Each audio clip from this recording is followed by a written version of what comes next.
মামলা থেকে বাঁচতে ঊর্ধ্বতন কর্মকর্তাকে ফোন করেও শেষ রক্ষা হল না এক ওয়াসা কর্মচারীর। রাজধানীর একটি ব্যস্ত মোড়ে দায়িত্ব পালনকালে এক মোটরসাইকেল আরোহীকে থামায় ট্রাফিক পুলিশ।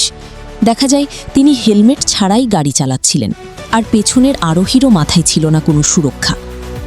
দায়িত্বরত ট্রাফিক সার্জেন্ট কাগজপত্র দেখতে চাইলে ওই ব্যক্তি নিজেকে ওয়াসার কর্মচারী হিসেবে পরিচয় দেন, কিন্তু বৈধ লাইসেন্স বা হেলমেট না থাকার যুক্তিসঙ্গত কারণ তিনি দেখাতে পারেননি।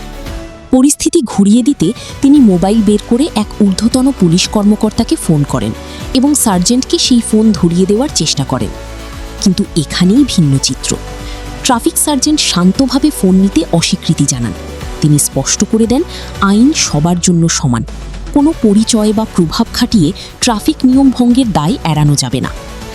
তিনি আরও বলেন, হেলমেট না পরা শুধু আইন ভঙ্গ নয়, এটি নিজের জীবনের জন্য বড় ঝুঁকি। সড়ক পরিবহন আইন অনুযায়ী চালক ও আরোহী উভয়ের জন্যই হেলমেট বাধ্যতামূলক। তাই দীর্ঘ তর্কের পর ওই ওয়াসা কর্মচারীকে ২০০০ টাকা জরিমানা করা হয় এবং মামলা দেওয়া হয়।